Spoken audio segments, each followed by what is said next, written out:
पण तुला वेळ नाही लागला ट्रान्झिट व्हायला? मला नाही वेळ लागला, कारण जरी मी ॲट अ कोर लेवल नाटकवाला आहे आणि नाटक करत होतो, नाटक करताना पॅरलली माझे खूप किडे झाले. तू आणि मोहितनी पण एक फिल्म केली होती, ती ब्राइड डे.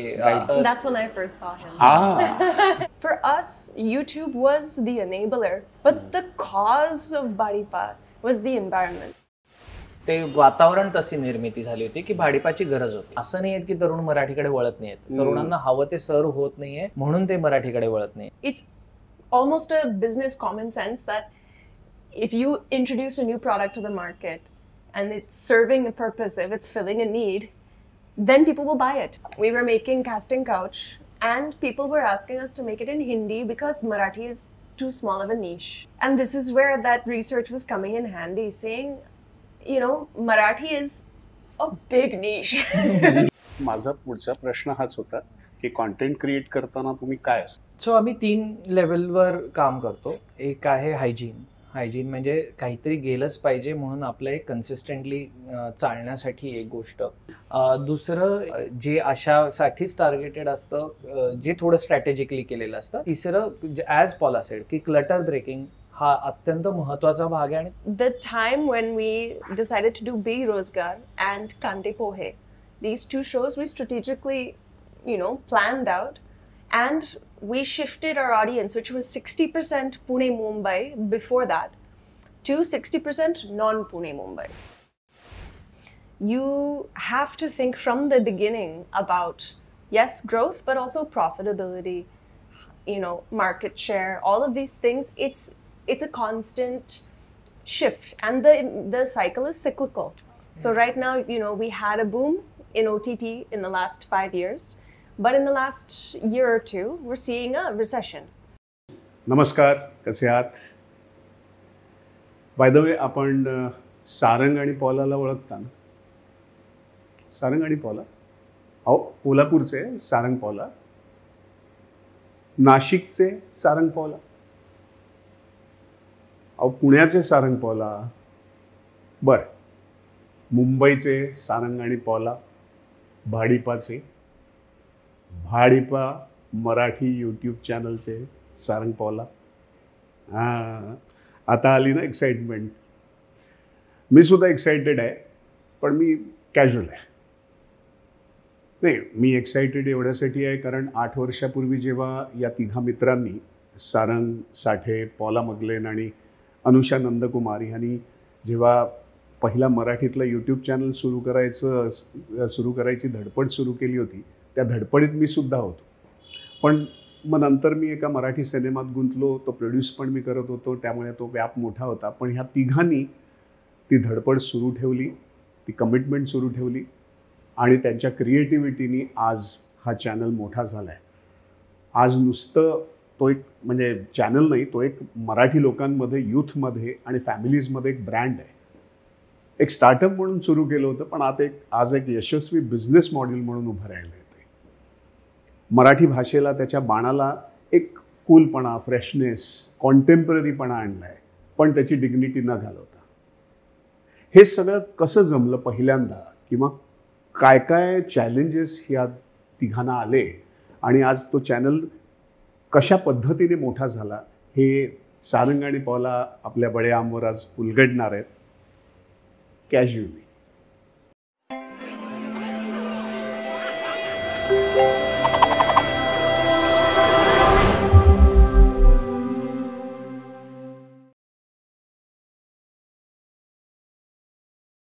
वा, जुने दिवस. मला अजूनही आठवतंय भाडीप म्हणजे नाव वगैरे सगळं इमर्ज व्हायच्या आधी जेव्हा डिस्कशन चालू होतं, पॉला, तू आणि अनुषा, असं तुम्ही तिघे ते सगळे डिस्कस करणार. फ्रँकली स्पीकिंग, आमचं काहीच एक्सपोजर नव्हतं. I didn't even know what this digital world and what this YouTube world is going to be. But you were very convinced, right? Yeah. I think I was raised watching YouTube videos. So every morning before going to school, I'd be, rather than sitting in front of the TV, I'm sitting in front of my computer eating my breakfast. And so seeing like the first days of YouTube to coming to India 10 years later, 15 years later, understanding that there was no Marathi YouTube channel that was like a strike of lightning. Suddenly, it was just it just made me ask the question, like, why is there no Marathi YouTube channel? If we have Marathi films, Marathi theater, television, radio, music, all of these things working together, literature, and no Marathi YouTube. Actually to correct her little bit, कारण की त्याच्यावरनं पण आम्हाला कमेंट्समध्ये लिहितातच immediately.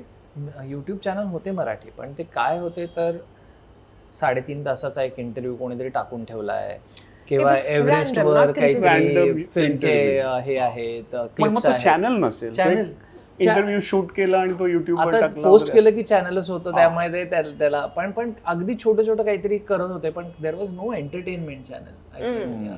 Yeah, so for us, seeing how YouTube was empowering Hindi and English creators like, TVF, we saw as, aspirational filmmakers ourselves, that YouTube is going to be a great way where we can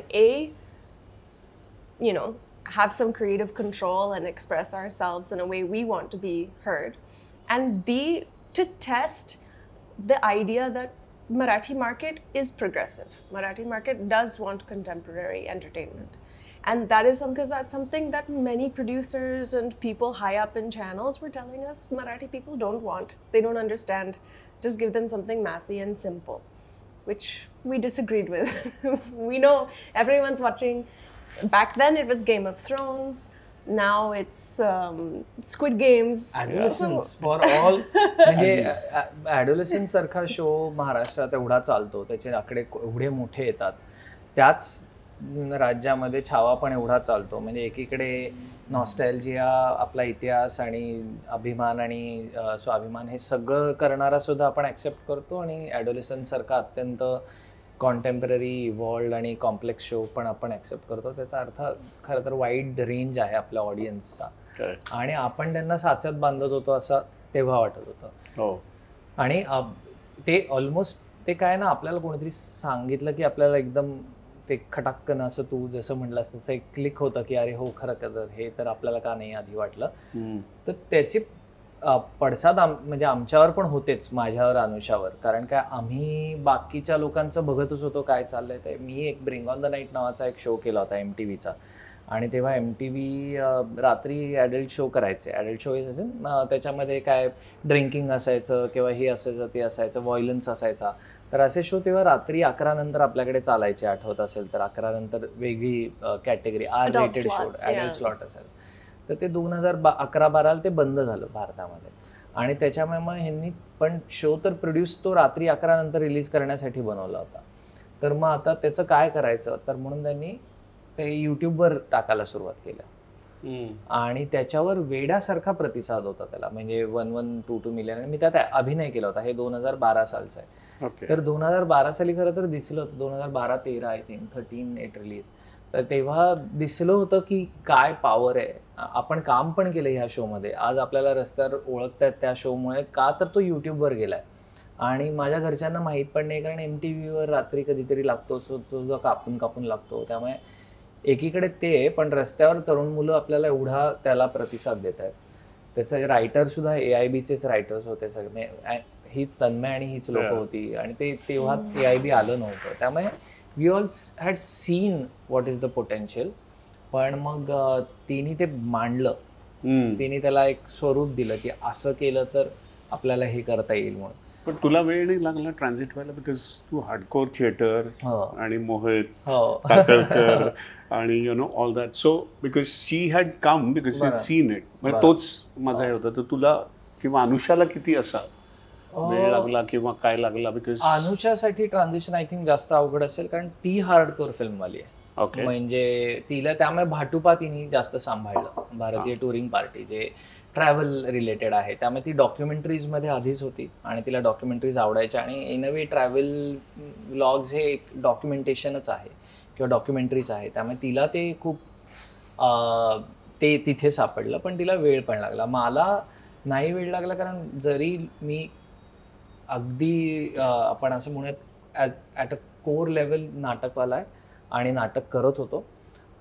नाटक करताना parallelly माझे खूप किडे चालायचे. म्हणजे माझी पहिली short film जी आहे ती हँडीकॅमवर शूट केलेली आहे आणि ती अत्यंत अनॲक्सेप्टेबल आहे.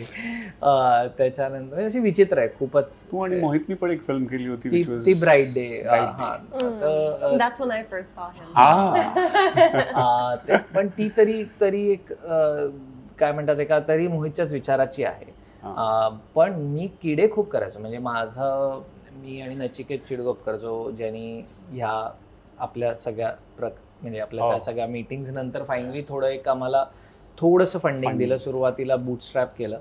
तर ते बूटस्ट्रॅपिंग ज्याने केलं माझा बेस्ट फ्रेंड तो नचिकेत म्हणून. तर तो आम्ही लहानपणापासून खूपच किडे केलेत. तर त्यापैकी एक म्हणजे आम्ही ऑर्कुटवर एक ओढून ताणून विनोद नावाची कम्युनिटी चालवायचो. ज्याच्यामध्ये विनोद कांबळेचा एक ताणलेला फोटो लावला होता. आणि द होल त्या कम्युनिटीचा हेतू हा होता की कुठलाही जोक असा पटकन नाही सांगायचा. कारण तेव्हा किती लिहिताय तुम्ही त्याच्यावर असायचं. कारण Orkut was a writing platform photo आणि ह्याच्यावर.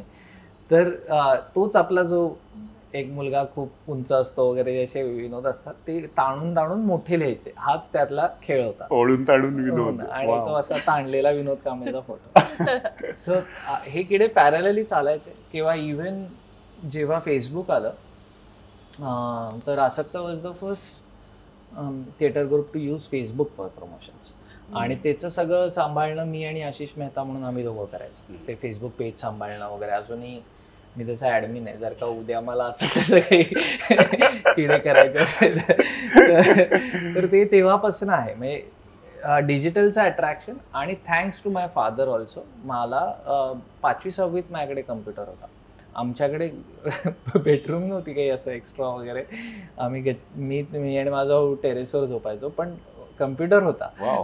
तर त्यांना टेक्नॉलॉजी खूप आवडायची. त्यामुळे त्यांनी 386 होता आमच्याकडे, 486 होता माझ्याकडे, आयपॉड होता.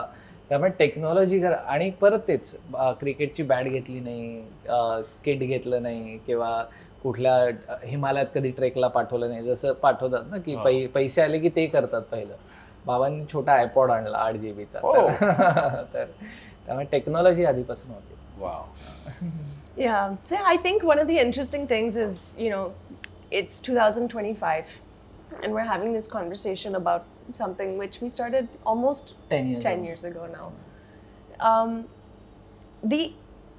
The thing which will continue to change is the technology, the platforms which are there. Right now, YouTube was what we used, but for so many creators, it's now Instagram. And Discord and podcasts, on Spotify. There's lots of different ways of communication and entertainment coming alive right now, and there'll be many more in the future also. What I think is really important for people to understand is that for us, YouTube was the enabler, but the cause of Baripa was the environment. It's not just who we are, but the pressure we were under. And why was it important for people to say, YouTube is democratizing content creation or YouTube is democratizing storytelling, is because it needed democratization. That is also something which we're hearing people talk about in the film industry. The biggest conversation in the West right now is how the filmmaker for Sinners was able to hold on to the rights of his film because Warner Brothers was desperate for a hit. And he made a film in a low budget and it made a big profit, and he was able to argue to keep on holding on to the rights for himself, which is unprecedented. And this kind of change is something that happens when an industry needs a shake-up. Okay. And I think when we entered Baripa, it was a time where the industry needed a shake-up. Marathi industry. True. Overall, India did have a shake-up. I think it's just adding to that, like we are exactly at the same junction after 10 years. It's a cycle now. And we just feel like it needs a huge shake-up again. In fact, Baripa is thinking of doing something extremely radical again. Wow. So you can speak in Marathi, sir. Excuse me. आम्हाला सुद्धा आता म्हणजे ही बरोबर बोलते की ते वातावरण तशी निर्मिती झाली होती की भाडीपाची गरज होती. म्हणजे इतकं पोषक वातावरण होतं भाडीपा चालू करण्यासाठी. जसं आता आपण म्हणत हे क्रिएटर झाले सगळे जे इन्फ्लुएन्सर्स आहेत, तर वातावरणच पोषक होतं. लॉकडाऊन होता, घरनंच करणं गरजेचं होतं. टिकटॉक बॅन झालं, इंस्टाग्रामनी ते शॉर्ट फॉर्मॅट काढलं आणि सगळ्यांना माहिती होतं की आत्ता जे घरनं कॉन्टेंट बनवणार आहेत त्यांचा सगळ्यात जास्त फायदा आहे. कारण जे सिनेमा म्हणजे जी एंटरटेनमेंटची आपली एक सवय आहे की त्याला एक सेटअप लागतो हे, तर ते अवेलेबलच नाही आहे. मग त्या वातावरणामध्ये जे तयार झाले, कारण का टिकटॉक आधी होतंच की, तर टिकटॉक हे कम्प्लिटली पोलरायझिंग होतं की टिकटॉक करणारे वेगळे, कॉन्टेंट करणारे वेगळे आणि हे ते असं सगळं पण इंस्टाग्रामनी जेव्हा रील्स चालू केलं तेव्हा ते पोषक वातावरण होतं. कोविडमुळे सगळं थांबलं होतं. इन्स्टंट एंटरटेनमेंटची गरज होती कारण ते सगळे खचलेले पण होते, त्याच्यामध्ये काहीतरी आणखी, त्यामुळे ह्युमर आणखीन वर आला, परत ह्युमरचा तर तसं भाडीपासाठी एक पोषक वातावरण होतं 10 वर्षापूर्वी. 10 वर्षापूर्वी झी युवा आलं होतं, त्यांनी एक दिल दोस्ती दुनियादारी केलं होतं, जे वर्क झालं होतं. त्याच्यामुळे लोकांना माहिती होतं की तरुण असं नाही आहेत की तरुण मराठीकडे वळत नाही आहेत, तरुणांना हवं ते सर्व होत नाहीये म्हणून ते मराठीकडे वळत नाही आहेत. तर ती गॅप आम्हाला दिसली. पॉलाला वाटलं की जर का ते वर्क होतंय, सैराट वर्क होतंय, म्हणजे सैराट नंतर आला तरी वर्क होतोय, तर मग काहीतरी आपल्या देण्यामध्ये चुकतंय कॉन्टेंट. आणि आत्ताही तीच परिस्थिती आहे असं मला वाटतं. म्हणजे आत्ताही मराठी सिनेमाची असं नाही आहे की मराठी सिनेमा कोणी बघतच नाही आहे. म्हणजे जेव्हा आत्मपॅम्फलेट येतो तेव्हा आत्मपॅम्फलेट बद्दल चर्चा खूप होते आणि ज्यांनी बघितलं ते जाऊन बोलतात सुद्धा. किंवा दाभाडे असेल किंवा आता म्हणजे आता थांबायचं नाही आहे सेम की, तर मग ते एक कॉन्सन्ट्रेटेड इंडस्ट्री इफेक्ट हे त्याला एफर्ट नाही आहे. त्याच्यामध्ये असं होतं की सगळ्यांचं आपापले छोटे छोटेच काहीतरी ज्ञान आहे आणि ते आपापलं ज्ञान हाताशी धरून बसलं. त्याचं एक कॉन्सन्ट्रेटेड ॲनालिटिकल अप्रोचनी बदल घडवायची आत्ता गरज आहे. आणि त्यामुळेच OTT असेल, मराठी यूट्यूब असेल, वेब सिरीज असेल, सिनेमा असेल, नाटक सोडून सगळं, म्हणजे लाईव्ह सोडून सगळं थोडंसं स्क्रॅम्बल करते इकडे तिकडे पकडायला. त्यामध्ये आता मी रंगाकाचा एक इंटरव्ह्यू ऐकला आणि त्याच्यामध्ये तो असं म्हटला की थोडंसं लॉटरी खेळल्यासारखं चालू आहे. त्याच्यामुळे ते जे त्याचं आत्ताच्या परिस्थितीच्या आकलन करायचं झालं तर ते बरोबर आहे की ते थोडं तसं आहे, पण दॅट डझंट मीन की तसंच करतात. म्हणजे इन्व्हेस्टर्सना पण किंवा इव्हन प्रोड्युसर्सना हे सांगण्याची गरज आहे की तसं होतंय. ती लोक एका विशिष्ट माइंडसेटमधनं वर्षानुवर्ष काम करत आली आहेत म्हणून ते घडी बसवत आहेत गोष्टींचे. पण आत्ताच्या मुलांकडे किंवा आत्ताच्या पिढीकडे ही ताकद आहे की अत्यंत अॅनालिटिकली, कारण आम्ही वाढलोय अॅनालिटिक्सवर. म्हणजे जे युट्यूब चॅनल चालवतात, पॉडकास्टर आहेत, तू पण आता त्यातनं जातोच आहे. आता पुढे येऊन आपण ते बोलणारच आहोत की भाडीप एवढं सस्टेन करणं आणि ह्या लेवलवर नेणं हे काही आपोआप होत नाही. त्याच्यामध्ये कंटिन्युअसली तुमच्या ऑडियन्सचा अभ्यास हा भाग आहे. आणि हा म्हणजे हे सिरियसली विनोदाकडे पण बघणं किंवा कुठल्याही माध्यमाकडे पण बघणं फार गरजेचं आहे आणि त्याच्यावरती अनालिसिस करणं. आणि one has to also give and take, like mediums has to kind of get, I mean one has to understand all different mediums, even writers, actors, and to. Yeah, it's interesting because I think a lot of people now focus on the numbers of the market to make their decisions, but without understanding that the market is not like this entity which is fixed. It's evolving and it responds to what you give it. So if you're not pushing your market, you're not giving them things which challenge them, clutter breaking new ideas. Mostly the stuff which has worked very well in India has always been clutter breaking. But still there's a tendency for producers, for decision makers to go for what is tried and tested. Understandably, the more corporate you become, the less risk taking you can become. But it's almost a business common sense that if you introduce a new product to the market and it's serving a purpose, if it's filling a need, then people will buy it. Correct. how did Apple come into the picture? How did like all of these biggest life-changing brands come into the picture, YouTube and Instagram?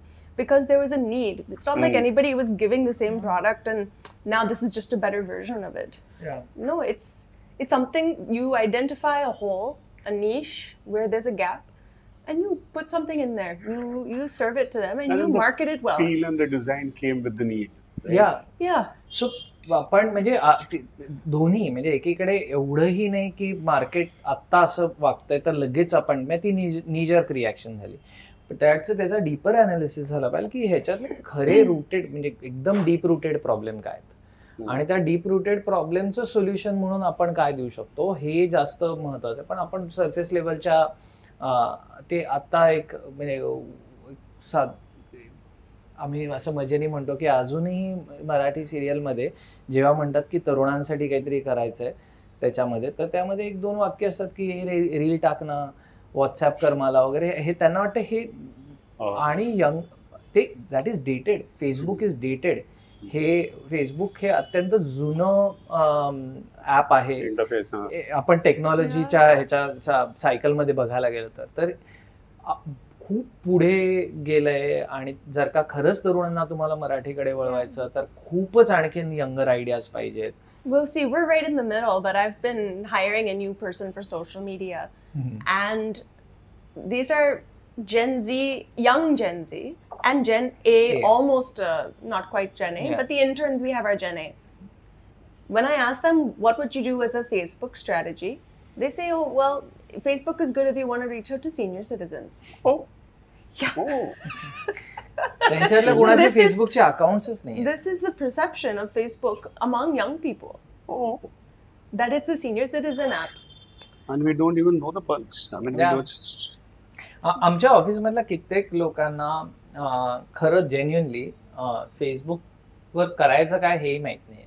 ते move down आणि त्यांच्यासाठी Instagram सुद्धा there is ते doom scrolling so ते doom scrolling त्याला म्हणतात. आपण जे करतोय ते आपली पिढी आणि ते आपण त्यांना शिव्या घालतो ते इंटरनेटवर खूप वेळ घालवतात. It's actually our generation millennials आणि जेन एक्स आणि हे लोक ते डूम स्क्रोलिंग मध्ये अडकलेत. ह्यांना ऑलरेडी रिअलाइज झालंय की doom scrolling is something that we should avoid. त्यामुळे ते त्यातनं बाहेर पडून त्यातनं बाहेर काढणारे जे ॲप्स आहेत ते वापरायला लागलेत ऑलरेडी. जेन ए आहे ते. मी माझ्या पुतणीला जी 18 वर्षाची तिला माझ्याहून किंवा माझ्या भावाच्याहून किंवा माझ्या आईच्याहून कमी फोन वापरताना बघतो. ती प्रिसाइजली वापरते फोन आणि ती फोन ॲक्च्युली फोन कॉलसाठी वापरते. खूप जास्त फोनवर असते बोलायला मेसेजेसवर. पण ते ॲप्स सुद्धा आपण जे वापरतो ते ॲप्स नाही आहेत. सो ह्या अवेअरनेस न घेता आपण उड्या मारल्यामुळे आणि अर्थात ह्याला कारण भारताचं पॉप्युलेशनच एवढं आहे की आपण प्रत्येक ॲपला त्याचा ऑडियन्स आहे असं नाही म्हणत आहे. पण त्याच्या कॅटेगरीज झालेल्या आहेत आता आणि त्यामुळे मी कालच एक शब्द ऐकला ॲक्च्युली मास निश म्हणून आणि असं खूप ठिकाणी बोललं जात आहे. बट इट इज ग्लोकल वगैरे. पण हे खरं आहे कारण आता आम्ही ह्याच्यात होतो अमरावतीला आम्ही तिथे गेल्यावर एक शशांक म्हणून आमचा मित्र आहे त्याच्याबरोबर दरवेळेस आता कोलॅबरेशन करतो. तिकडे तिकीटं विकायची असतील किंवा त्याला इथे येऊन काही करायचं असेल तर आम्ही एकमेकांना सपोर्ट करतो. आता शशांकचं फॉलोईंग अमरावतीमध्ये असं आहे म्हणजे समजा मी आणि शशांक अमरावतीमध्ये फिरतोय तर शशांकला तोंडाला मफलर बांधायला लागतो. त्याला रस्त्यावर चालता येत नाही. व्हेरॅज शशांक जेव्हा पुण्यात येतो किंवा मुंबईत येतो तेव्हा आमचे फोटो काढत असतात आणि शशांक आम्हाला हे करत असतो, हेल्प करत असतो, गाईड करत असतो की तू इकडे. तर आमच्या पॉकेट्समध्ये आम्ही सुपरस्टार्स असू शकतो. आणि भारताचं पॉप्युलेशन एवढं आहे की प्रत्येक गावामध्ये एक स्टार असू शकतो. कारण काय 3 कोटीचं फॉलोईंग समजा एखाद्याला मिळालं, 3 कोटी लोक ओळखतात तर ते परदेशाच्या लॉजिकमध्ये खूप होतात 3 कोटी लोक. Remember when we started, we were having some conversations about, what to do with the Baripa. We were making Casting Couch and people were asking us to make it in Hindi because Marathi is too small of a niche. And this is where that research was coming in handy, saying, Marathi is a big niche. You can't call it niche. If you call it Marathi a niche, we're talking Yes. about 100 million people. 10 कोटी लोक ही niche नसू शकतात. 100 million people is not a niche. Only when you take it in the context of Bharat. So does Then- your research show that have you still reached them or still there are people? No, 1% पण नाही.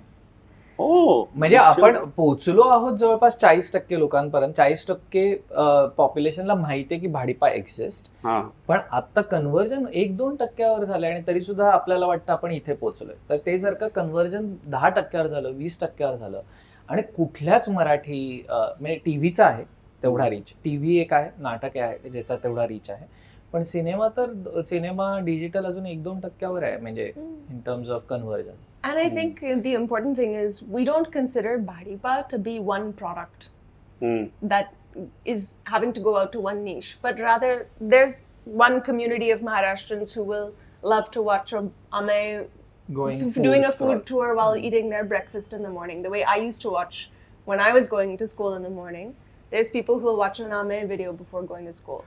Then there's a totally different audience who is going to be watching an INME. Then there is, somebody who just wants to see a stand-up comedy show. There's somebody sitting in US who is desperately wanting to connect and get their kids to learn Marathi. So they're a different audience. And these people are not watching necessarily the same thing. So when we talk about a Bhadipa and having a niche market of 100 million people, we're not trying to give one thing to 100 million people.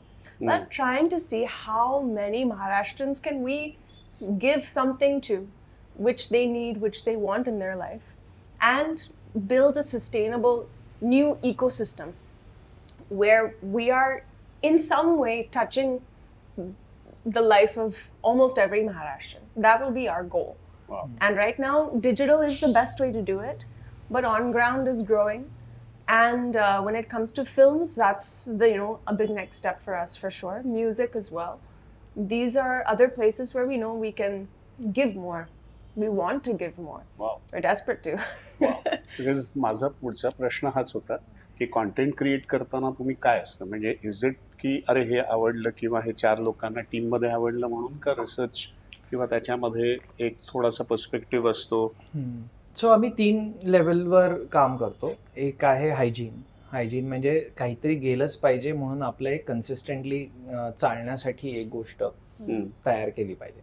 आता भाटुपाचा context घेतला तर त्याच्यामध्ये आमचे food crawls आहेत जे की आम्ही hygiene म्हणून करतो, की जे आम्हाला माहिती आहे की प्रत्येक शहरात जाऊन तिथलं खाणं खाल्लं, तिथला रेटिंग दिलं की तिथल्या लोकांचं एक कनेक्शन होतं, त्यांना पण बघावं असं वाटतं, इथल्या लोकांना कळतं तिकडे जाऊन काय खायचंय. तर ते आमचं हायजीन झालं, ती एक रीड की हड्डी म्हणतो तसं झालं. दुसरं एक झालं की ज्याला आपण पीक्स म्हणतो, की ज्याला जे अशासाठीच टार्गेटेड असतं, जे थोडं स्ट्रॅटेजिकली केलेलं असतं की आता बाबा गणपती येणार आहेत, तर आता लोअर परेलला गेलं आणि समजा आपण सगळ्या तिकडच्या म्हणजे परळला गेलं इन जनरल आणि परळमधले सगळे जे फेमस गणपती आहेत त्याच्या इथलं काहीतरी खाल्लं, तर ते ट्रेंडिंगच असणार आहे. ते एनिवे लोक त्याच्याकडे बघणार आहेत वेगळ्या नजरेने, आणि कारण काय सगळेच जण त्या गणेश गल्ली आणि इथे इथे त्याला फिरणार आहेत, त्यामुळे त्यांना माहिती असायला पाहिजे की वडापाव कुठून खायचं, ॲज सिम्पल ॲज दॅट. तर ते झालं एकदम एक्स्ट्रीमली फोकस टार्गेटेड म्हणजे मार्केटचं आहे करून. पण तिसरं ॲज पॉला सेड की क्लटर ब्रेकिंग हा अत्यंत महत्त्वाचा भाग आहे आणि तो सगळे स्किप करतात बऱ्यापैकी. जे चांगले लोक आहेत म्हणजे वायफळ असेल किंवा उर्मिला असेल, जे कन्सिस्टंटली मराठीमध्ये करतायत आणि ज्यांचे आकडे वाढत चाललेत. काही लोक खूप अप्रतिम काम करतात पण त्यांचे आकडे स्टॅग्नंट आहेत आणि त्याचं स्टॅग्नन्सीचं कारण ते क्लटर ब्रेक नाही करत असं माझं मत म्हणजे वैयक्तिक. कारण काय त्यांना एक काहीतरी सापडलं आणि त्यांनी ते धरून चांगलं केलंय पण ते त्याच्या पीकला पोचले. आता क्लटर कसं ब्रेक करायचं, आमच्यासाठी क्लटर ब्रेकिंग जसं बीई रोजगार होतं. आम्ही मार्केटचा अभ्यास केला होता, आम्हाला माहिती होतं की ते विषय खोल जेव्हा आम्ही चालू केलं तेव्हा आम्हाला एक गुगलचं फंडिंग होतं, म्हणजे त्यांचं एक ग्रांट होती सॉर्ट ऑफ. तर तेव्हा आम्ही त्याच्या अंडर रिसर्च करायचा होता आम्हाला की खरे इश्यूज काय, म्हणजे पॉलिटिक्स एका बाजूला पण खरे तरुणांचे इश्यूज काय ते आम्ही लोकमंचमध्ये आणायचा प्रयत्न केला होता. तर तेव्हा आम्ही लोकमंचच्या वेळेस आम्ही रस्त्यावर जाऊन अक्षरशः लोकांकडनं फॉर्म्स भरून घेतले होते आमच्या टीमनी म्हणजे. आणि त्यांनी त्याच्यामध्ये सांगितलं होतं की आमचे सगळ्यात 3 मोठे प्रॉब्लेम तरुणांचे आत्ता असे आहेत की आम्हाला ॲस्पिरेशन्स मोठ्या शहराचे आहेत, पण मोठ्या शहरामध्ये आम्हाला आयडेंटिटी नाही. त्यानंतर सरकारी नोकऱ्या म्हणजे MPSC UPSCच्या मागे आम्ही धावतो, पण आम्हाला माहिती आहे त्या कमी होत चाललेल्या आहेत. त्याच्यामुळे ती बेरोजगारी वाढत चाललेली आहे. आणि तिसरं, आम्हाला गावाकडे परत जायचं आहे, पण आम्हाला त्या गावात जाऊन काय करायचं आणि कसं सर्वाईव्ह व्हायचं हे माहीत नाही, कारण तिथे तेवढे गोष्टी उपलब्धच नाही आहेत. तर मग आम्ही ह्या चक्रात अडकलो. हे 3 सगळ्यात कॉमन दिलेली प्रश्न उत्तर होती. शार्दूल जो आपला अमुक तमुक पॉडकास्ट चालवतो त्यांनीच हा रिसर्च तिकडे घडवून आणला होता. आणि त्याच्यामध्ये ह्याच्यावर आम्ही 2-3दा 1-2 शो काहीतरी असं विचार केला. इव्हेंच्युअली ती बेरोजगारची आयडिया आली की ह्याच्यामध्ये सगळं कव्हर होत आहे. 3 मुलं आहेत जी शहरात राहत आहेत, ज्यांना अत्यंत काय म्हणतात आयडेंटिटी नसल्याचं फिलिंग येत आहे की मी कोण आहे हेच कळत नाही आता. मस्त अप्रतिम तो एक आहे, फारच आयडेंटिफाय करणारा तो. करेक्ट. आणि मग त्यामुळे ते म्हणतात परत जाऊयात, पण परत गेल्यावर करायचं काय, तर त्यासाठी एक उत्तर त्यांना सापडतं. तर हे सगळं त्या ह्याच्यातनं येऊन ते क्लटर ब्रेकिंग शो म्हणून तो, आणि त्याचा इमिजिएट इम्पॅक्ट असा झाला की भाडीपा जे म्हणजे असं एका काय म्हणतात मिलियन झाल्यानंतर एक स्टॅग्नंट झालं होतं, ते इमिजिएट एक 3-4 लाख सबस्क्रायबर्स अजून आले त्या शो मधनं. त्याच्यानंतर इमिजिएटली आम्ही पुण्या मुंबईच्या बाहेर पोहोचू शकलो. तर असं खूप मोठे इम्पॅक्ट त्याचे दिसून येतात. तर ह्या 3 लेवलवर करतो. To put it in some perspective in numbers, the time when we decided to do Berozgar and Kante Pohe, these 2 shows we strategically, planned out, and we shifted our audience, which was 60% Pune Mumbai before that, to 60% non-Pune Mumbai. Oh, so that was a huge difference. It's a big addition. Yeah. And how do you manage the investors? Because people who put money, because that's always a balance, right? Where creatively you want to do something, but then people try to give their ideas, maybe not impose, but असं केलं तर तसं केलं तर असं so how do you balance that, or do you do that? Or I think that we're really lucky because we've managed to find investors who are patient. Okay. And when they come on board, they are trusting us as founders, because mostly I think if these investors wanted to do the same thing themselves, they would do it. But they see the vision, they see what we're trying to do and the history we have, and they're coming on with an understanding that they're backing it. It's a long game. हे म्हणजे in जनरलच मला असं वाटतं की मराठीमध्ये even फिल्म्समध्ये producer मरण्याचं कारण तेच आहे की ते एका फिल्मचा विचार करून येतात म्हणून. It is a long game. It is building your audience, building your style, तुमची एक पद्धत, व्हॉइस तयार झाला पाहिजे. मुळात मराठी इन्व्हेस्टर्स किंवा बऱ्याच प्रोड्युसर्सना माहिती आहे it's a business of IP. Correct. So building an IP, number of IPs. Most investors have an experience of tech. Because in India, all the unicorns, that's what's made investing so sexy in the last few years, is looking, the next unicorn coming out of India. It's always a tech platform. And when you're thinking about investing in tech, there's a very clear process because they're playing a valuation game. Correct. They're not thinking about revenue. They're not thinking about profits. They're thinking, I want to own this much market share in 3 years. I'm going to spend all this money, not make any money back in many cases, like an Uber or any of these companies. They don't make any money back, but they spend all the investor money getting a monopoly on the market. And those investors then sell their shares in 2 years, 3 years at a huge profit because the bigger finance comes on board and says, yeah, now you own the market, let's work on making this profitable. That's the eventual, 5 years cycle of a tech company. For media though, there hasn't been any media company that functioned like that. The end result is you're developing a brand. You're developing a legacy brand, and when you see how companies like a Z or Jio are building themselves.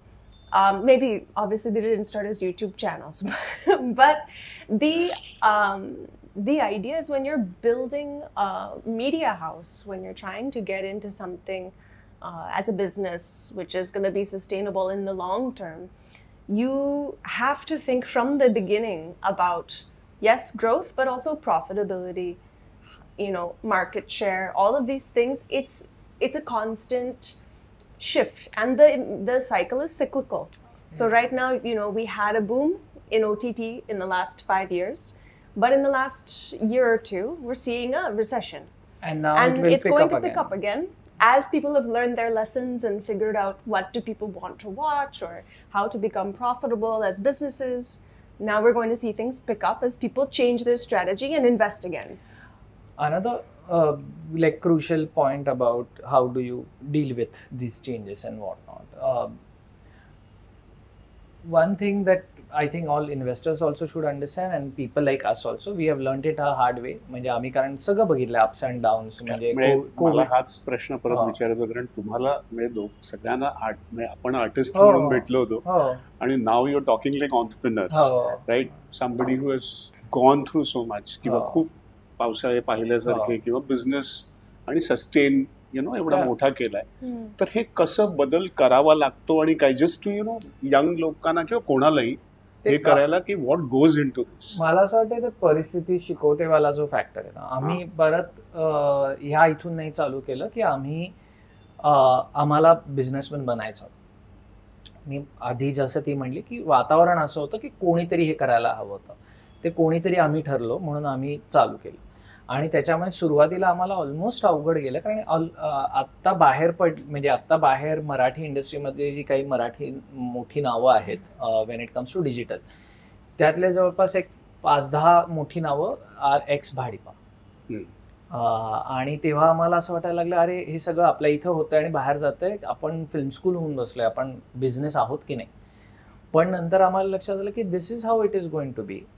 कारण काय, ही लोक बाहेर जाऊन एक ecosystem तयार करतील, त्या इकोसिस्टीममध्ये त्यांच्या आता काय होतंय, आमचे एम्प्लॉईज त्यांच्याकडे जातात, त्यांचे एम्प्लॉईज आमच्याकडे येतात गरजेप्रमाणे. सो आम्हाला लक्षात आलं की okay, we had to be दिस. त्याचं काही वाईट वाटून घ्यायची गरज नाहीये, उलट आपल्याला हे करणं गरजेचं होतं. त्यांनीच इकोसिस्टीम कुठून तरी एक सुरुवात करणं गरजेचं होतं. प्लस त्याच्यामध्येच कोविड येऊन गेला, त्याच्यामध्येच रिसेशन आलंय, त्याच्यामध्येच प्लॅटफॉर्म्स बॅन झाले, शिफ्ट झाले, त्याच्यामध्येच इतक्या OTT कंपनीज उघडल्या आणि कित्येक गिळल्या गेल्या.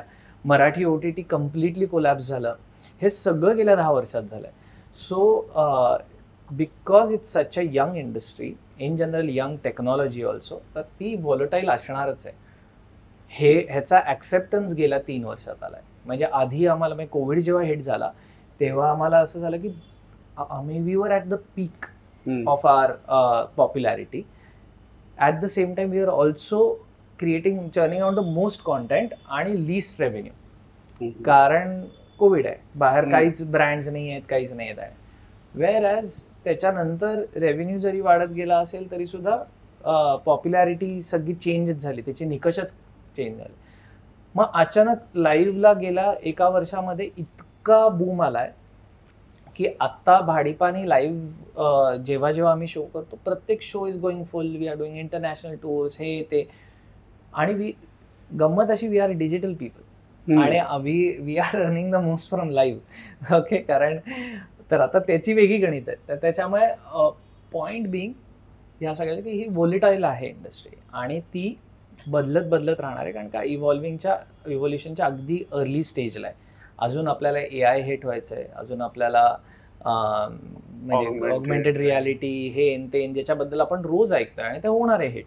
ते हिट व्हायचे अजून आपल्याला. कालच मी बघत होतो, मॅक्झिमम माझ्या स्क्रोलवर व्लॉग्स जे आहेत ते AI जनरेटेड व्लॉग्स येतात, की व्हॉइस ओव्हर बेस्ड व्लॉग्स आहेत, आणि पुण्यामध्ये लोक माकड बनून फिरतायत, कुठेतरी कोणीतरी गाढव बनून फिरतात, ऍक्च्युअल म्हणजे ते अवतार घेऊन ते व्लॉगिंग करतायत. आणि this is going to be the next thing. So it is going to, तर ते जेव्हा ॲक्सेप्ट करू की हो रोज बदलणार आहे, रोज सकाळी उठून नव्याने आपल्याला ह्याचा सामोरं जायचं आहे, तेव्हा मग ते इन्व्हेस्टर्स आणि बिझनेस आणि हे सगळं आपल्याला एकदम ओके वाटतं की हां हे होणार आहे. सो ऍक्सेप्टन्स ही पहिली स्टेप आहे त्याची. Yeah, I think it also comes down to understanding the fundamentals of what your business is. When you understand that Bhadipa is about telling Marathi stories, it doesn't matter what the platform is. You know, it's about taking the Marathi culture and packaging it for young people, however you want to say it. But Bhadipa for us was never about any one platform, but about finding a way to platform the new ideas, whatever that platform is. So YouTube made sense for us at that time, and it's something which is continuously, you know, a great platform to be on for many reasons. And the fact that yes, they give you all the analytics to make decisions, and they also push you to experiment. They're also experimenting, adding in shorts or new things which you can help you monetize. But at the end of the day, when you think about the history of entertainment, even in the last 50 years, you know, internet and YouTube is a big disruption, but still people are watching films even after television came on board. You know, television, they say killed the radio, but radio is still going. Films are still going despite, you know, mobile phones. Maybe they're struggling to adapt, but it's still there. And YouTube is one platform which is there.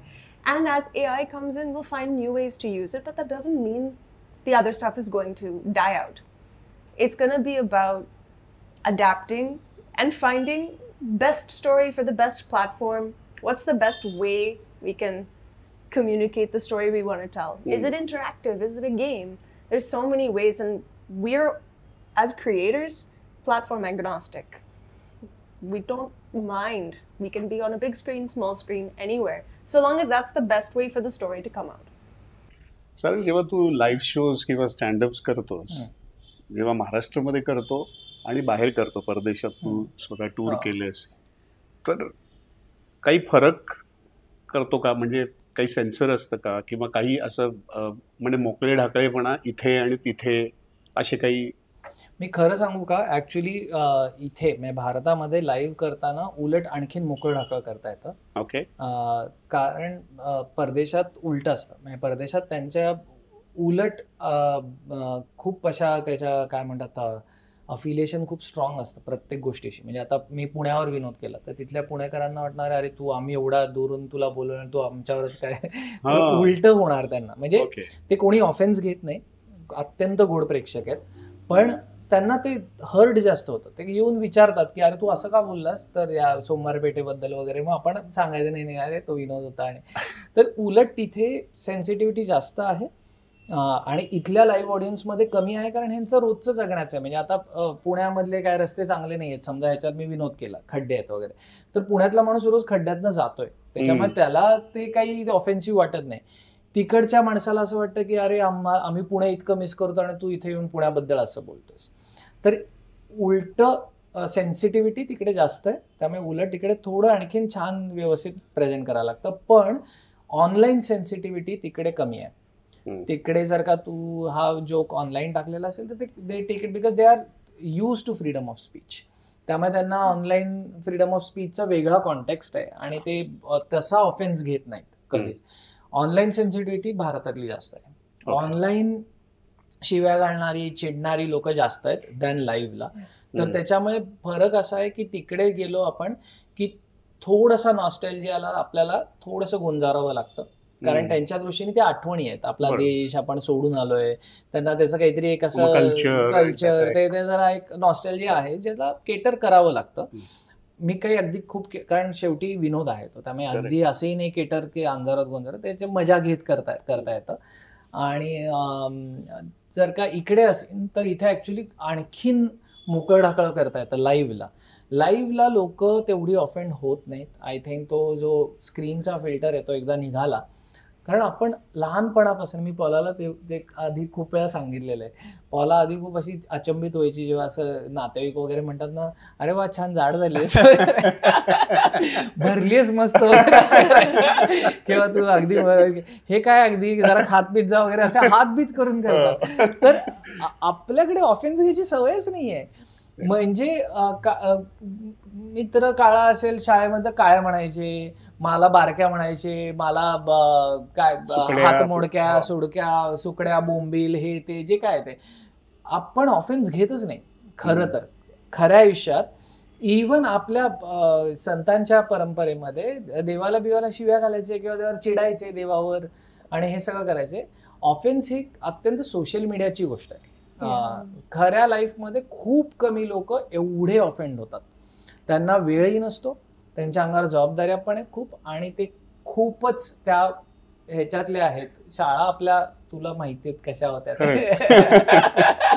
Yeah, I think it's also because there's a pressure on social media to have an opinion or take on something.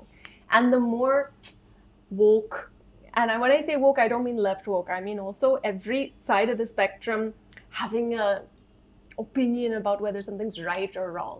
Also is social media, there's no pressure in a live environment for that. Correct. You laugh, you enjoy, you leave, forget about it. At the most you wait after the show and tell the comic what you feel. But online, it's almost mandatory to leave a comment. The engagement is part of the algorithm, right? And even with online trolling, whenever it has happened, if I have engaged with that person on personal level, they have been quite reasonable. ते त्या क्षणाचं pressure असतं की हा असं बोलला, मला आत्ता त्याच्यावर व्यक्त होणं गरजेचं आहे, कारण ते सोशल मीडियावर आहे, एवढ्या लोकांसमोर आहे, त्यामुळे मी माझं काउंटर ओपिनियन देणं गरजेचं आहे. पण एकदा तुम्ही त्यांच्याशी नॉर्मल संवाद सुरू केला की मग ते खरं बरं बोलतात. म्हणजे असं काही अनरिझनेबल नाही. मग त्यांचं काही 4 गोष्टी घेऊन आपण बदल करायलाही हरकत नाही असं. ओके. आणि नरेटिव्ह बिल्टअप करण्याचा किती वापर होतो सोशल मीडियाचा, म्हणजे जो सतत दिसतोय? बरं, आय थिंक ते तर स्वाभाविक आहे. पण कारण पहिल्यांदा असा तुम्हाला मीडिया हाती लागलाय ज्याच्यावर ट्रेडिशनल लोकांचा काही पकड नाहीये. अर्थात जे ॲप्स आहेत त्यांची पकड आहेच आहे, त्याच्यामुळेच ते जे मध्ये मस्कनी घेऊन एक्स विकत घेतलं आणि मग त्याला ट्विटर विकत घेऊन त्याला एक्स बनवलं आणि असं सगळं ते त्याच्यासाठीच आहे की कारण कुठल्या तरी एका लॉबीचा त्याच्यावर पकड होती, त्यामुळे त्याला ही ब्रेक करायची होती. सो नरेटिव्ह बिल्ड करणं हे होतं. पण आता एक त्याचा फायदा असा आहे की तुम्हालाही बिल्ड करतायत, काउंटर नरेटिव्हही बिल्ड करतायत.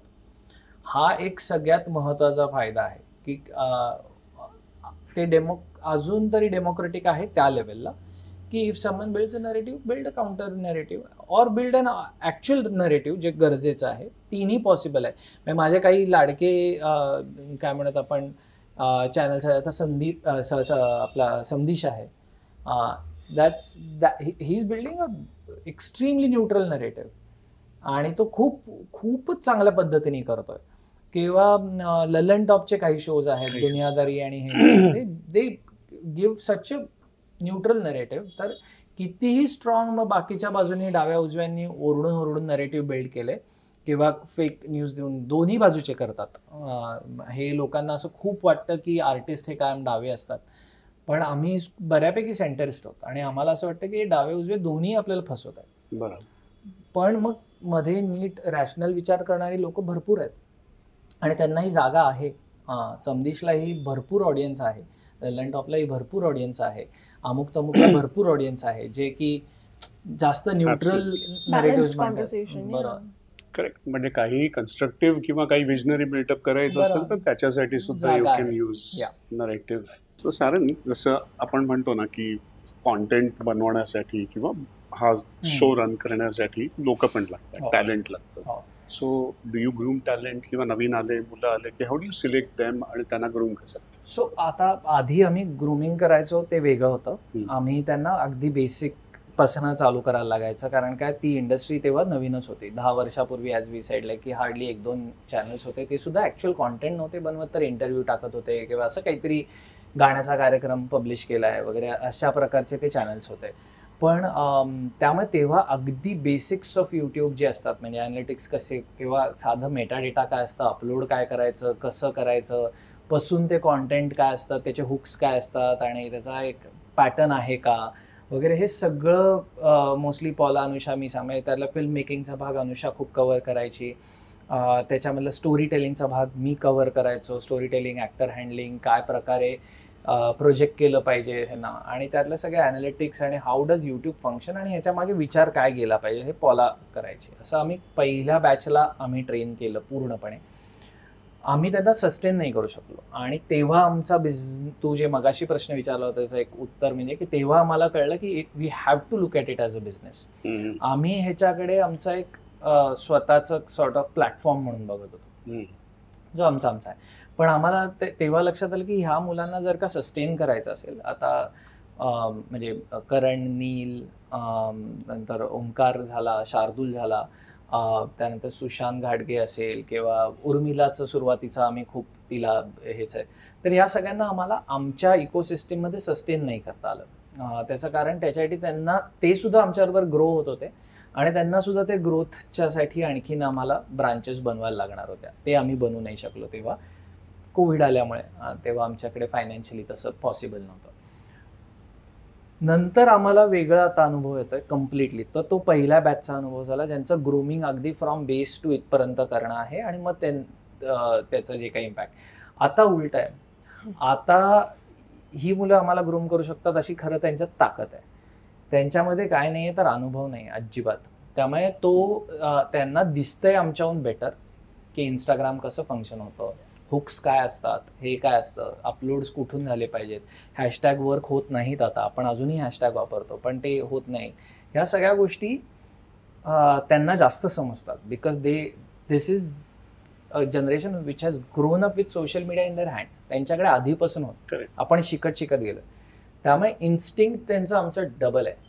त्याचा प्रॉब्लेम आता वेगळं ग्रूमिंग चालू आहे आत्ताच. म्हणजे आता एक मोठा बदल भाडीपामध्ये दिसेल कदाचित. हा इंटरव्ह्यू येईपर्यंत भाडीपाचा चेहरा बदलायला लागलेला असेल ऑलरेडी. आम्ही 2 वर्षापूर्वी अनाऊन्स केलंय की भाडीपा काट टाकतंय म्हणून, आणि 10व्या वर्षी आम्हाला भाडीपाचा चेहरा मोहरा सगळा बदलून टाकायचा. ऍक्च्युअल जे युट्यूबवर जाईल ते कॉन्टेंट त्याचा आमच्या सेन्सिबिलिटीशी काही संबंध नसेल, तरुण मुलांच्या पूर्णपणे सेन्सिबिलिटीज असतील. आणि second generation Bhadipa will be taking. आणि आम्ही ते आणखीन वेगळ्या ठिकाणी वेगळ्या गोष्टी करत असतो. म्हणजे ऑब्व्हियसली आम्हीच हेड करत असतो ते, पण त्याचा फोकस, आमचा फोकस एरिया कम्प्लीट. तर ते आता पहिलं आम्ही शूट केलंय, आज उद्या तो एपिसोड रिलीज होईल. सगळं बदल तो चालू आहे. त्याचं कारण असं गेल्या वर्षभरात आम्हाला जाणवलेली गोष्ट अशी आहे की आमच्या पिढीला किंवा आमच्याहून जरा एक 5-6 वर्ष खालच्या पिढीला जे ज्ञान आहे ते सुद्धा काहीच दिवसात लुप्त होणार आहे. म्हणजे त्याचा काही उपयोग नाही आहे. आता आम्हाला त्याचं ग्रूमिंग काय करायचं ह्या मुलांचं, तर त्यांना none of them are use to consistency, की कन्सिस्टंटली काहीतरी करण्याबद्दल. त्यानंतर they are not use to story telling, जे आमची फोर्टे अजूनही आहे फॉर्च्युनेटली. ती गोष्ट कशी सांगावी, त्यांना सुचतंय काय करायचंय ते, पण गोष्ट कशी सांगावी ते कळत नाहीये. आणि त्यात खास करून if it is beyond 90 seconds, कारण का तेही व्हायला लागले. आता 3 मिनिटाचे रील्स झालेत किंवा लॉंग फॉर्मॅट एकदम अजून ओपन होत आहे, तर मग ते त्यांना अजून जमत नाही स्टोरी टेलिंग. आणि तिसरं हे आहे की फिल्म मेकिंगचा भाग. म्हणजे ह्या सगळ्याला सुद्धा आपण एलिव्हेटेड कॉन्टेंट बनवूच शकतो. जरी रील्स बनवत असो आपण, जरी स्केचेस बनवत असो, ते एलिव्हेटेड असूच शकतं. म्हणजे भाडीपाचे व्हिडिओज कायमच दिसले चांगलेच आहेत. म्हणजे ते असे काहीतरी घरगुती शूट केल्या, कोविडच्या काळात सोडल्यास घरगुती शूट केल्यासारखे वाटत नाही. त्याला एक क्वालिटी आहेच आहे. फ्रॉम डे 1 इव्हन कास्टिंग काउचच्या वेळेस आपण एकत्र होतो त्यामुळे तुला माहिती आहे की आपण व्यवस्थित शूट केले ते, इंटेन्शनली त्यातलं जे काही तर ते आम्ही ग्रूमिंग कंटिन्यू करणार. पण वेन इट कम्स टू इंटरनेटवर काय चालतं, कसं झालं पाहिजे, त्याला आता नाव याचं कोलॅबरेशन. आता त्या जनरेशननी पण आम्हाला काही गोष्टी देणं अपेक्षित आहे आणि ते देतातच आहेत. म्हणजे खास करून इंस्टाग्रामच्या बाबत आम्हाला ज्या इन्साइट्स आमच्या एम्प्लॉईजनी दिल्या त्यांना हायर करताना, त्या वाचून असं वाटलं की यू आर सो राईट. म्हणजे मला स्वतःला हा अनालिसिस दिसला नसता. तुला दिसतोय, तू योग्य बोलतोय, तू हे काम कर. आता मी सांगतो फक्त गोष्ट कशी सांगायची एवढंच. Wow. So now tell us what is this algorithm. ये अल्गोरिदम क्या भला है? हमेशा. And does it evolve? Oh yeah.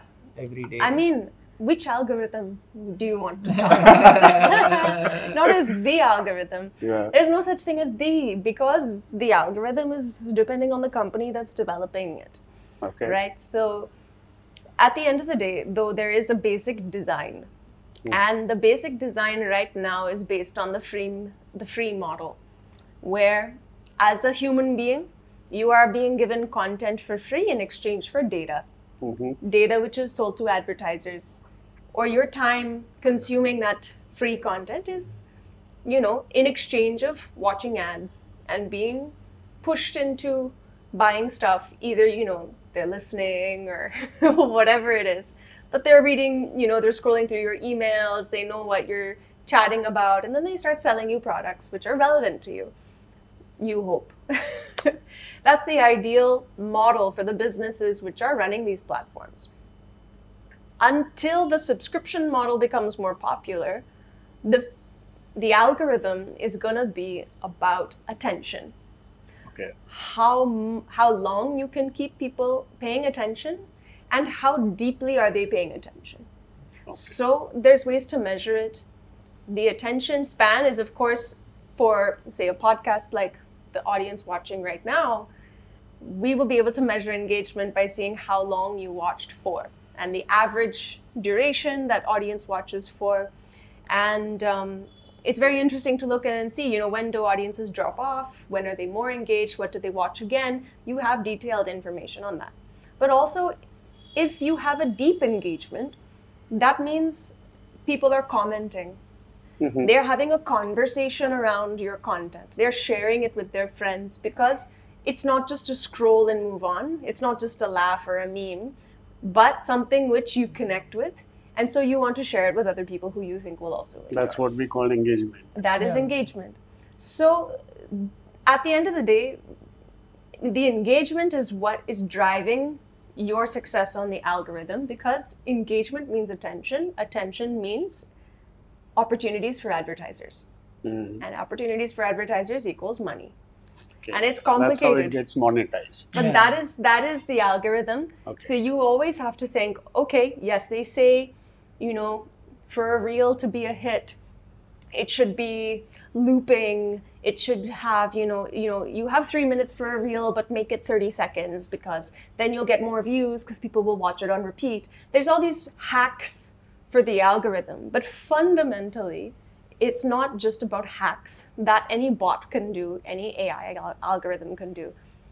You still have to use your brain and your humanity to understand, I feel something about this. Maybe other people will also engage with that.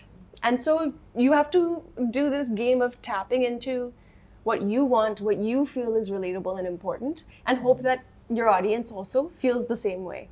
The one biggest example of this, like jumping onto algorithm, किंवा आपण अल्गोरिदमची wave, like I caught the wave आणि असं तसं, त्याचं एक example आत्ता recently माझ्याबरोबर झालं. मी एक 2 वर्षापूर्वी स्पिरिट ऑफ मुंबई नावाचा एक सेट केला होता, जो यूट्यूबवर टाकला होता. ठीकठाक त्याला व्ह्यूज होते. आणि आता इंस्टाग्रामवर मी तोच सेट टाकला. 3 मिनिटाचा तो रील आहे. ओके. खरं तर 30 सेकंदाचे रील वर्क होतात. हुक पॉईंट असला पाहिजे, हे सगळ्याचं डिफाय करून तो टाकला.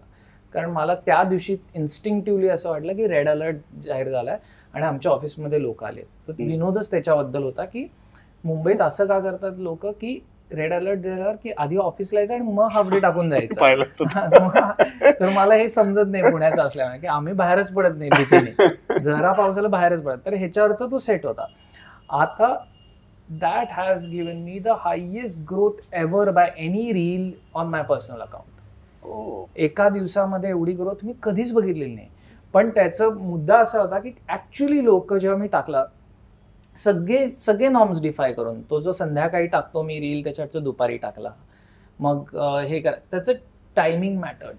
माझ्याशी नीट बोलायचं इज अ परफेक्ट एक्झाम्पल. माझ्याशी नीट बोलायचं ते गाणं जे होतं ते आम्ही लॉकडाऊनच्या जस्ट नंतर काहीतरी कॉन्टेंट, आमच्याकडे म्हणजे वेळ नव्हता, पैसे नव्हते, बाहेर शूट्स अलाउड नव्हती, त्याच्यामध्ये काहीतरी करायचं म्हणून माझ्याशी नीट बोलायचं आमच्याकडे आलं होतं. सुजयने अप्रतिम लिहिलं होतं आणि ते खूप आवडलं होतं. पण आता म्युझिक व्हिडिओ काय बनवायचं, तर एका घरात जा, 4 लोक जा, एकाने लाईट धरा एकाने शूट करा वगैरे असं ते शूट झालंय. त्यामुळे त्याला काही रिस्पॉन्सच नव्हता आमच्याकडनं, म्हणजे आमच्याकडनं म्हणजे लोकांकडनं. Yeah, you would have thought that because it's INME themed or something, it'll be successful just on its own. But that wasn't the case. 3 लाखच त्याला व्ह्यूज आले होते आणि आता त्याला 4.5 मिलियन व्ह्यूज आहेत. आणि त्याचं आणि तो इंस्टाग्रामवर तर वेड्यासारखं व्हायरल आहे ते गाणं. आणि त्याचं कारण असं झालं, आत्ताच्या इलेक्शन्स आल्या 2024 इलेक्शन्स, राईट? या 2024च्या इलेक्शन झाल्या, वचवच चालली होती सगळ्यांचं की ते डावे उजवे भिडत होते एकमेकांशी. तर त्याच्यामुळे ऑनलाईन ती हे झालं होतं. कोणीतरी ऑफिसला जाऊन सोमवार किती कंटाळवाणा आहे असं म्हणून ते गाणं वापरलं इंस्टाग्रामवर की माझं आणि खूप लोक ज्यांनी गाणं ऐकलं होतं ते सगळे म्हणायचे माझं फेवरेट गाणं आहे, मी लूपवर ऐकतो. म्हणलं नंबर्स का नाही दिसत आहेत. तर त्यांनी ते ऐकलं त्यांनी त्याचा एक रील बनवला. ऑफिसमध्ये सगळे कंटाळलेले आहेत आणि कसं डावे उजवे बाहेर भिडतायत तर भिडू देत, आवाज त्यांचे वाढतायत तर चढू देत वगैरे जे काय. आणि मी कसा आळशी ह्याच्यावर ते गाणं सोमवार मंडे ब्लूज म्हणून टाकलं. दुसऱ्याने टाकलं, तिसऱ्याने टाकलं, करत करत पार विद्या बालननी टाकलं ते गाणं. त्या पॉइंटला आम्हाला असं झालं की आणि अचानक जे गाणं 2 वर्षापूर्वी आलंय ज्याला कोणी काय, ते अल्गोरिदम मध्ये पॉपअप झालं. तर आता हे काय आहे तर अल्गोरिदमनी डिटेक्ट केलं की आता हे रेलेव्हंट आहे गाणं. It is relevant for people, it will create engagement, it will create a conversation, and which will be more watch time, which will be more revenue. So at the end of the day though, it's people's behavior which dictates the algorithm. And if you study and that's people, how it gets how changed do and people shaped. what do we pay attention to is what the algorithm pushes more. Okay. So it's always a balance, and breaking out of the algorithm, there's not any format or trick which is always going to work. It's always changing, and even YouTube, Meta, they're constantly telling creators, yes, do more of what your audience likes, but also keep experimenting, because the algorithm never knows what's going to work next. It's you who's training the algorithm, training your audience what to like. आता तुला रीलचं material देतो कापायला. पण आता हे सगळे ना boycott करा, बॅन करा, तर त्यांना उलट हात चाललाय की तुम्हाला जर का बॉयकॉट बॅन करायचं असेल तर स्क्रोल अप करा. तुम्ही मग त्या माणसाला अल्गोरिदमवर येऊ देणार नाही. तुम्ही जर का बॉयकॉट बॅन असे लिहून त्याची नावं लिहित बसला तर तो उलट अल्गोरिदमवर येणार, कारण त्याच्या नावाने एंगेजमेंट होतीये. त्याला दुर्लक्ष करूनच तुम्ही त्याला अल्गोरिदमच्या बाहेर फेकू शकता. त्याचा कॉन्टेंट आम्ही पटकन स्क्रोल करून टाकायचं की मग तुम्ही त्याला बाहेर टाकू शकाल. पण जर का तुम्ही त्याला एंगेजमेंट देताय, तुम्ही जर का ह्याच्या खाली एवढ्या कमेंट्स लिहिताय, शिव्या घालताय, असं तर तो उलट अल्गोरिदमवर येणार, उलट तो आणखीन दिसणार. तर ते तुम्ही तेच समज, एंगेजमेंट हे महत्वाचं आहे त्यातलं. there is like one more thing, like, you know, How to Train Your Dragon is like a very famous film, but for me it's all about how do you train your algorithm. As a consumer, you have an algorithm which is trained to your tastes, what you like to consume, and that is another thing that just proves this case right, that based on what you're consuming, the algorithm responds, which is why if somebody sends you like a meme of, I don't know, children falling over, suddenly your algorithm gets full of that, and you have to stop. Or like say politics, maybe you watch like a long political podcast, suddenly you're getting shown a lot of political content. It's because it thinks you're interested, it keeps showing you more. So as an audience, you also have a little bit of a responsibility to train your algorithm. If you want mixed sources of information, you want different kinds of entertainment, you have to look for what you want and train your algorithm that show me different things. Let me go on the discover page more frequently. Let me search for things I'm interested in if I'm not getting it automatically. So that is, I think, part of like the technology literacy or the algorithm literacy, which young people are very much familiar with now. They're growing up and they understand. But I think for people like us who are sort of those who've figured it out the hard way, you know, learned later in life about how these things work, it is sometimes not naturally our instinct to think about it like that. But it's a good analogy because Yeah. I could understand what actually algorithms. Now this is a फार महत्त्वाचा असा प्रश्न असा आहे sir की हिंदीवाल्यांना जसं TVF वाल्यांना किंवा बरोबर. ह्या लोकांना OTT प्लॅटफॉर्म्स आहेत त्यांचा कॉन्टेंट डिस्प्ले हो. करायला. हो.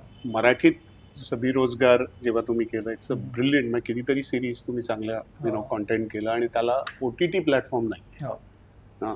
यूट्यूबवरती आहे ठीक आहे बट OTTला ज्याला एक हे मिळतं तसं नाही. तर मराठीमध्ये OTT यायला पाहिजे हे सगळ्यांना माहिती आहे. का येत नाहीये? What is the gap? So 3 factors. एक म्हणजे आपण मराठीमध्ये OTT आलं पाहिजे ह्याच्याहून ह्याच्याकडे बघूयात की रिजनल भाषांना रिप्रेझेंट करणारा OTT आला पाहिजे. आणि जे हॉयचॉयनी प्रयत्न केला, स्टेजनी प्रयत्न केला आणि चालूच आहेत त्यांचे प्रयत्न आणि हॉयचॉय एका लेवलला सक्सेसफुलही झालं. पण मेन म्हणजे 3-4 लेवलवर आणि ती आर्ग्युमेंट कायम ओपनच राहणार आहे. कारण का कधी कधी दुसरी बाजू पण सक्सेसफुल होते. त्याच्यामुळे की आपण जेव्हा बोललो होतो एकदा OTT बद्दल आपलंही एकदम सुरुवातीला बोलणं चाललं होतं तेव्हाच्या रिसर्चमधनं एक लक्षात आलं की इव्हेंच्युअली काय होणार आहे की ॲग्रिगेट होणार आहे की 2-4 मोठ्या मीडिया हाऊसेसकडे सगळं जाणार आहे. त्याच्यामुळे मॅक्झिमम लोकांनी इंटेन्शनच वाईट ठेवलं की मला हे सगळं विकायचं आहे, मला हे सगळं चालवायचंय. ह्या सगळे आजकाल ह्याच भाषेत बोलतात. एक्झिट प्लॅन काय आहे, त्याच्यानंतर तुम्ही किती वर्षांनी देणार. हा, तर तेच आहे. तर त्यामुळे त्या मुळातच anything which is started with an opinion की मी ह्याला ना एकाचे 2 करतो आणि पटकन विकून टाकतो, तर ते स्टॉक मार्केट खेळल्यासारखं आहे. त्यामुळे त्याला काही व्हॅल्यूज राहत नाही इन टर्म्स ऑफ खरं OTT प्लॅटफॉर्म म्हणायला काही अर्थ नाही आहे त्याला. ते बँक बनवत आहेत. सो ते एक पहिलं झालं. दुसरं की तो टेक्नॉलॉजी आणि ह्याचा काय म्हणूयात क्रिएटिव्ह लोकांचा एकत्र खेळ आहे हे कोणीही ॲक्सेप्ट करायला तयार नाही. की टेक्नॉलॉजी पण तेवढीच चांगली पाहिजे. फक्त मला काय लोकांना द्यायचंय त्याच्याही पलीकडे जाऊन किंवा किती पैसे हवे त्यात इंटरफेस मॅटर्स राईट. आपण आयफोन का लोकांना असं वाटतं की आयफोन लोक उगीच घेतात, अँड्रॉइड इतका सोपा असून सुद्धा. पण ऍक्च्युली एकदा तुम्ही आयफोन वापरला की कळतं की ऍक्च्युली मूर्ख लोकांसाठी आयफोन बनलाय. कारण तो इन्स्टिंक्टवर जातो तुझ्या. तू वापरला की तुझं बोट तिथेच जात आहे, तिथूनच स्वाईप लेफ्ट राईट जे काय ते तुमचं आपोआप होत आहे. That's why babies know how to use iPads. नाही, even cats like they Yeah. Tap in. तर ते अत्यंत डम लोकांसाठी आणि त्याच्यामुळे इन्स्टिंक्ट त्यामुळे ते त्यांनी हुशारीने क्रॅक केलंय आणि म्हणून एवढे पैसे द्यायला तयार आहेत. कारण मग एकदा माणूस आयदर श्रीमंत झाला किंवा त्याला नसेल ह्याच्यात पडायचं तर तो खर्च करून तो फोन घेतो. म्हणजे सगळं चांगलं तोच करेल, आपल्याला काही नाही करायचं.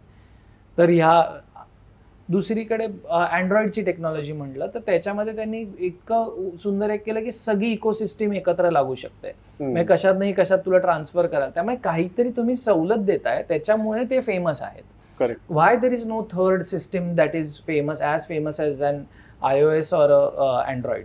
कारण ह्या दोघांनी काहीतरी मेजर क्रॅक केलंय. त्यामुळे हे टेक्नॉलॉजी बेस्ड आहे. OTTs नेटफ्लिक्स ॲमेझॉन तुम्ही गेलात तर तुम्हाला सर्चेबिलिटी किती सोपी आहे. इन्स्टिंक्टिव्हली तुम्ही जाऊ शकता. आपल्याकडचे काही ॲप्स असेल ज्याच्यामध्ये तुम्हाला इव्हन तुमचं स्पेलिंग चुकलं तर ते तुम्हाला तिथपर्यंत पोहोचवत. Correct. Which is a very big issue. आणि तिसरा फॅक्टर जो मराठी OTTचा आहे ज्याच्यावरच आम्ही आत्ता काम करतोय की OTT म्हणजे काय, शेवटी प्रीमियम राईट. तुम्ही काहीतरी एक अगदी 10 रुपयाला जरी ठेवलं तरी सुद्धा 10 रुपये कोणीतरी तुम्हाला तिकीट काढणं अपेक्षित आहे. तर तुम्ही प्रीमियम कॉन्टेंट देताय का एक. आणि आपल्या लोकांचं परसेप्शन असं आहे की मराठी माणसं मराठी कॉन्टेंटवर खर्च करत नाही. आणि ते परसेप्शन केवळ आणि केवळ फिल्म इंडस्ट्रीमुळे तयार झालेलं आहे. कारण Marathi film industry on an average 200 ते 300 कोटी वर्षाला कमवते.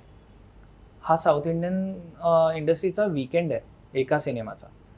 आणि तेवढे आपण वर्षाला सगळे सिनेमे मिळून कमवतोय. सगळे 120 सिनेमे मिळून तेवढेशे कमवतोय. दरवर्षी लॉस रजिस्टर करतोय. त्यामुळे पर्स्पेक्टिव्ह असं झालंय की मराठी माणूस मराठीसाठी पैसे देत नाही, जे की अत्यंत चुकीचा पर्स्पेक्टिव्ह आहे. आणि तो आपल्याला ब्रेक करायचा असेल तर त्याचं प्रूफ द्यायला लागेल आपल्याला त्या लोकांना इन्व्हेस्ट करण्यासाठी. म्हणजे उदाहरणार्थ आता क्रेटेक्स जो तांबडी चांबडी आपलं जे गाणं आहे तर त्याचा शो लागला की 1000 लोक येत आहेत, मराठीच मुलं येतात आणि मराठीतच पार्टी करून जात आहेत. 1200 रुपयाचं तिकीट काढतायत. तर ह्याचा अर्थ ते तर विकेंडला मराठीवरच खर्च करतायत. सगळी नाटकं, सखी सुव्रतचं आत्ता ते नाटक चालू आहे, जरतरची गोष्ट हीच आहे, प्रिया आणि उमेश त्यांचा वरवरचे वधूवर, जरतरची गोष्ट, ही तरुण मुलांचीच नाटकं आहेत आणि ती प्रत्येक शो फुल जातोय, त्याला उदंड प्रतिसाद आहे त्यांचं. म्हणजे त्यांनी आत्ताची पिढीची लोक इमॅजिन कर की फिल्म्स न करता, डिजिटल न करता नाटक करतायत आणि त्यातनं ते कमवत आहेत. याचा अर्थ मराठीच मुलं जात आहेत ते बघायला आणि ती तरुण मुलांची लिव्ह इन रिलेशनशिपची वगैरे नाटकं आहेत. त्यामुळे अर्थात असं नाही आहे की त्याला मिडल एज लोक जात आहेत, तरुण लोकच जात आहेत बघायला. सो ते वर्क होत आहे. मराठी कॉन्टेंट क्रिएटर्स म्हणजे डॅनी पंडित असेल, अथर्व असेल, त्याच्यानंतर उर्मिला असेल, आणि they are doing really well in terms of numbers, in terms of brands, in terms of revenue, सगळं व्यवस्थित चाललंय. मग मराठीचा जो मराठी प्रेक्षक पैसा देत नाही असं जे आपण म्हणतोय किंवा लक्ष देत नाही, ते कुठं देत नाही तर फिल्म इंडस्ट्रीकडे. आणि ती फिल्म इंडस्ट्री जोपर्यंत स्वतःला ऑर्गनाईज करत नाही, सुधारत नाही, तोपर्यंत OTTवर इन्व्हेस्टमेंट होणं त्या लेवलची अवघड आहे. Because at the end of the day, an OTT cannot happen without massive investment. And the people who have that money can invest anywhere. Correct. There's lots of people who want that money, Correct. who are competing with you. So you have to prove, often with numbers, that yes, this is an industry worth investing in. This is an audience, a market worth investing in. But when your biggest indicator is box office, it's very difficult for an investor to get convinced right now. And also not profit and loss, but box office in general, म्हणजे revenue. आपण रेव्हेन्यूज generate नाही करते, profit loss तर लांबचीच गोष्ट झाली. आपला revenue साईजच इतका छोटा आहे मराठी इंडस्ट्रीचा. तो रेव्हेन्यू साईज किमान 1000 कोटीवर सगळे मिळून न्यायला पाहिजे किमान, तर मग इट्स वर्थ की ओके 1000 कोटी उत्पन्न होऊ शकेल इतपत ऑडियन्स मराठीमध्ये आहे हे प्रूव्ह होईल. पण आता 1000 कोटीची लाईव्ह इंडस्ट्री आहे, 1000 कोटीची म्युझिक इंडस्ट्री आहे, 1000 कोटीची टेलिव्हिजन इंडस्ट्री आहे, नाटकाची इंडस्ट्री सुद्धा असेल मला असं वाटतं, पण सिनेमाची नाही आहे. हे स्ट्रेंज आहे खूप. मग आता तुम्ही नवीन काय हे करताय, सिनेमा काय करताय किंवा भाडीपं आता नवीन? आम्हाला असं वाटतंय की जबाबदारी घेऊन आम्हीच नाही फक्त, आणि काही त्याच्यात पुशारक्या मारायची गरज नाही, काही पिढी एक अख्खी आम्ही म्हणजे खूप लोक भेटतात रेग्युलरली. निपुणची टीम असेल, वरुणची टीम असेल, निखिलची टीम असेल, परेशची टीम असेल, आणि मी नावं घेईन तेवढी कमी येतं. नागराजची टीम असेल, आदित्य सगळ्यात एक की माणूस आहे असं मला वाटतं या सगळ्यामध्ये, सरपोतदार. आणखीन भरपूर टीम्स आहेत अशा छोट्या छोट्या आणि मोठ्या मोठ्या सुद्धा, ज्या सगळ्यांना आतनं हे खतखत आहे. तर त्याच्यामध्ये आम्हाला सुद्धा तितकंच खतखत आहे ह्या गोष्टीची, कारण आमचा कायम एम, आपण जेव्हा भेटलो होतो तेव्हाही सांगितलं होतं की HBO लेवलचा मराठी शो करायचा. तो कधीच होणार नाही जर का इंडस्ट्री सुधारली नाही आपली. तर त्यामुळे आमच्या आत ती खतखत आहे. आणि आता पहिलं पाऊल आम्हाला हेच घ्यायचं आहे की मराठी सिनेमा ज्या प्रकारे कास्टिंग काउच असेल किंवा बेरोजगार असेल ह्यांनी एक बदल घडवायचा प्रयत्न केला त्या स्टेजला, तर त्यात आत्ता मराठी सिनेमामध्ये आमच्या बाजूने काही बदल घडू शकतो का? आम्हाला जे माहिती आहे, आमच्याकडे जे ज्ञान आहे ते वापरून मराठी सिनेमा आणि मराठी सिनेमाचा अप्रोच ह्याच्यामध्ये काही बदल घडू शकतो का, हे आमचा नेक्स्ट पाऊल असणार आहे. आणि त्याच्यामुळेच इथे सुद्धा भाडीपामध्ये सुद्धा तेवढाच बदल घडला पाहिजे, कारण त्याचा ऑडियन्स बिल्ड जो करायला लागेल, जो ह्या सिनेमांना येईल, तो भाडीपासारख्या किंवा इतर कॉन्टेंटच्या ठिकाणी घडला पाहिजे. आणि तो ऑडियन्स आमच्याहून जास्त तरुण मुलांना समजतो, त्यामुळे त्यांनी त्याची जबाबदारी घेतली पाहिजे आणि आम्ही ह्या स्टोरी टेलिंगकडे लक्ष दिलं पाहिजे. असा तो आत्ता प्रवास चालू. Wow, big thing. दोन्हीकडनं म्हणजे कॉन्टेंट वाईज पण आणि बघणाऱ्या किंवा कन्झ्युमर कडे पण तुम्ही कसं बदल करू शकता. You want to say something? Yeah, no, it is a big thing, but I think the vision has been there for a long time, and it's been a matter of us being ready to take it on and the industry being ready to accept it. So it's a process, but I think that we have a lot of confidence, and the 10 years of Bhadipa from day one, the idea to where we've made it now, that has only bolstered our confidence, made us feel like, there is something right about what we're saying. And otherwise, I think it's very difficult to have that self-confidence. Yeah. When you're in an industry which is not consistently successful or struggling in times, especially at a time like now, it's very hard sometimes to, and this is something, Sarang talks to me about a lot personally. I often have these moments of doubt or feeling like maybe I am not capable of taking it. But the track record we have is the best way that we can look back and say, okay, no, we have to believe in ourselves. We have to believe that this is the right way ahead. Because at the end of the day, that's what's gotten us this far. Yeah, because you have some few tested modules which we have already worked on. Which No, but we also we have seen dips. मी असं म्हणजे सगळ्यांनाच हे सांगतो की आम्ही सगळ्यांनी अत्यंत वाईट काळ पण बघितलेला आहे आणि तो अत्यंत वाईट काळ तेव्हाच बघितलेला आहे when we either have self-doubted or we have been blind-sighted. Self-doubt जेव्हा असं वाटतं की हे करायला हवं होतं आणि कोणीतरी काहीतरी सल्ला दिला, त्याला जरा जास्त कळत असेल म्हणून ऐकलं, तर तेव्हा चुकलंय उलट. म्हणजे असं नाही की लोकांचे सल्ले नाही ऐकले पाहिजे, पण लोकांचे सल्ले ब्लाइंडली नाही ऐकले पाहिजेत. आपलं मत आहे ते सुद्धा कुठल्या तरी अनुभवातूनच क्राफ्ट झालंय. पूर्वी काय होतं ना, 10 वर्षाचा एक्सपिरियन्स हा मोठा नाही वाटायचा, पण आत्ताच्या परिस्थितीमध्ये तो खूप मोठा आहे, कारण तो इंडस्ट्रीज 10 वर्षाची. तर त्याच्यामुळे ऍक्च्युली तो मोठा एक्सपिरियन्स आहे आणि आपल्याला जास्त एक्सपिरियन्स आहे हे समजलं पाहिजे. तर त्यामुळे ते एक आहे. आणि दुसरं एक जो ब्लाइंड साइटेड जो आहे की आता उदाहरणार्थ इंस्टाग्राम आलं जेव्हा, तर इंस्टाग्रामच्या काळामध्ये we were blind cited. We had म्हणजे कारण ते समजणारी आमच्याकडे वेगळी लोक होती, त्यांनी स्वतःचं काहीतरी सुरू केलं.